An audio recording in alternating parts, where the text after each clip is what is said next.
श्री शिवाय नमस्तुभ्यं. तर नागपंचमीच्या हार्दिक हार्दिक शुभेच्छा तुम्हाला.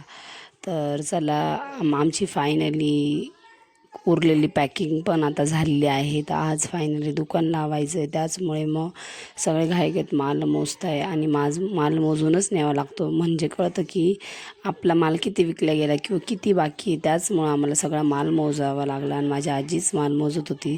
बघा, भलेही भलेही जुनं शिक्षण आहे, पण मग एकदम हिशोब एकदम पक्का आहे. तर चला, आम्ही फायनली पोहोचलो जिथे दुकान लावायचं होतं तिथं. आणि मम्मी आणि मी पार्टनरमध्ये आहे. मम्मीचं दुकान आहे हे. तर माझा मुलगा पण संगच आलेला, तो मदत करायला आला मम्मीला. आता हे मम्मीचं दुकान आहे, छोटं छोटं दुकान आहे, एकदम मोठं काही दुकान नाही. तर हे देवाचं जेवढं पण सामान आहे तेवढं सगळ्यांनीच आणलेलं होतं. कोणी बेलपत्र, कोणी आघाडा. तर आम्ही देवाचं हे आणलेलं, लाया नागनरसोबाचे फोटो.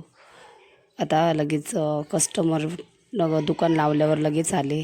आणि देवाच्या आशीर्वादाने लगेच आमची बोहणी पण झाली मम्मीची. म्हणजे माझं अजून दुकान पण लागलेलं नव्हतं, तिचंच दुकान लावत होतं. तर लगेच गर्दी जमली आणि मम्मीची बोहणी पण झाली. आणि मम्मीने कस्टमर पण केले. आणि माझा मुलगा फर्स्ट टाईम आलेला, तर तो खूपच मागे पुढं करत होता. तर फायनली तो बसला एक ठिकाणीच.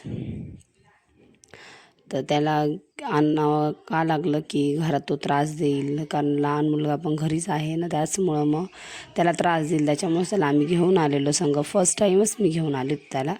आणि मम्मी म्हटली की जाऊ दे, आपण त्याला हिळून मिळून सांभाळून घेऊ, तिथं घरी खूप त्रास देईल तो बाळाला. त्याचमुळं आम्ही संग घेऊन आलो. आणि फायनली माझं पण दुकान लावलं गेलं. मी पण एक छोटंसं दुकान मी लावलं. आणि माझा मुलगा व्हिडिओ काढत होता बघा. तर तो फर्स्ट टाईमच आलेला. आणि माझी पण दुकान लावल्यावर लगेच माझी बोलणी झाली देवाच्या कृपेने. खरंच एक देवाची लीलाच असते. आणि आपण घाबरत घाबरत माल भरतो, पण एक देवच देणारा आणि देवच घेणारा असतो असं म्हणता. तर देवानी पोट पण दिलं आहे ना, तर देवानी कमवण्याची बुद्धी तर जाऊ द्या, पण आपण जर कधी आपण देवाच्याच भरोशावर कधी देवाचाच माल भरला, तर खरंच देव कधीच आपल्याला उपाशी नाही राहू देत. देव काही ना काही फुलाची पाकळी का होईना आपल्याला देतो. हे मी भरपूर वेळा अनुभवलं आहे. मी बऱ्याच वेळा मी दुकान लावलं आहे. तर मला ते कधीच निराशा नाही मिळाली आहे. काही ना काय होईना मला पैसे प्रत्येक टायमाला मिळतात. आणि माझ्या मुलाला विचारत होती का आता इतका माल आहे, तर आपण कसा विकायचा. तर तो म्हटला कशाला टेन्शन घेते मम्मा, मी आहे ना, आपण दोघं मस्त मिळून विकूया, असं तो मला म्हणत होता. तर फायनल त्याच्यासंग गप्पा मारता मारता माझा दिवस खूप चांगला गेला. आता तो मोठा झालेला आहे. पहिले तो लहान होता तरी मी त्याला सोडून दुकान लावायला यायचे. आता तो मोठा झाल्यामुळे मला काय वाटत नाही, पण तो लहान तर अजून लहानच आहे ना, तरी घरचे त्याला चांगलं सांभाळतात ते. तर एक बाबा पण आलेले. ते बाबा पण शेतकरी होते ते बाबा. आणि त्यांनी आणलेलं होतं बेलपत्र.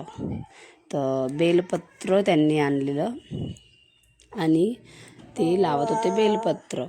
ते म्हटले ताई, तर दुकान मी लावू का. म्हटलं लावा ना बाबा, असं काय म्हणतात, लावा. तुम्हाला पण तर देवाने पोटपाणी दिलंच आहे ना, तर तुम्ही लावा, नाही का. तर त्यांनी कसं आहे, दुकानाचे देवाचं सामान जिथे असले ना, तिथं कस्टमर लगेच येतात. त्याचमुळं मग शेजारी जर दुकान लावलं तर लोकांना, ज्यांना पण देवाचं सामान पाहिजे असेल, त्यांना लगेच बेलपत्र पण मिळून जातील. आणि बऱ्याचशा स्त्रियांनी दुकान लावलेलं होतं, कोणी फुलमाळ. आणि मम्मीने समोरच दुकान लावलेलं, फक्त आम्ही एक समोरच होतो. आणि पाऊस चालू झाला. तर मी मस्त चहा घेतला, कारण का खूप थंडी वाजत होती. आणि ते दादानी बघा किती छान छान माळी वावल्या आहे. आणि मी मस्त चहा घेतला. मला इतकं बरं वाटलं का आता चहा, असं थंडीचं पावसामध्ये चहा पिणं इतकं भारी वाटतं. आणि श्री तिकडंच गेलेला होता, मम्मीकडे गेला होता, म्हणतो माझ्याकडे नव्हता. आणि हे सगळं पावसाचं वातावरण आहे. तर ते समोरच ती छत्रीमध्ये उभे श्री आणि माझी मम्मी. तर त्यांच्याकडं होती छत्री पण माझ्याकडं नव्हती, त्याचमुळं मग मी स्टॉल खाली उभे राहिले आणि माझा माल पूर्ण भिजल्यानंतर मग मी त्या दादाकडनं कॅरेट घेतलं आणि त्या कॅरेटमध्ये माल भरला बघा. का तर माझा पूर्ण माल भिजलेला होता आणि माझ्याकडे कॅरेटचं ऑप्शन पण नव्हतं. पण मग त्या दादांनी इतकी मदत करतात, कोणी पण असो द्या, एक बिझनेस करणाऱ्यांना बिझनेस करणाराच मदत करतो. ते बोलले फुलावाले दादा की तुम्ही घेऊ शकता ताई कॅरेट. मग त्यांनी मला कॅरेट दिलं, तर त्यांची खूप जास्त मदत झाली आणि त्यांनी मी त्याच्यामध्ये माल पण भरला आणि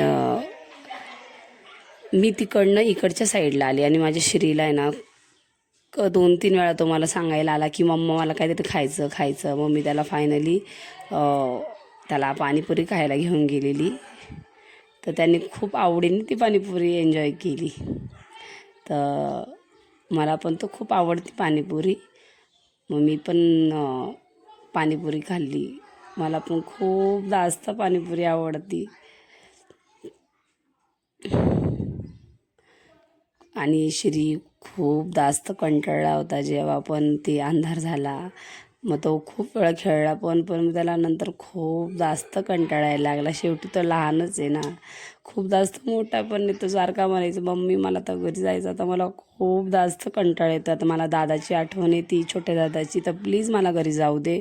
मी त्याला म्हटलं अरे थोडंसं तर माल विकून होऊ दे, तू लगेच घरी जाऊ तर कसं आपला माल विकला जाईल. तर मग आम्ही वाट बघत होतो की त्याला कोणी घेऊन जाईल, माझा भाऊ वगैरे येईल घेऊन जाईल त्याला.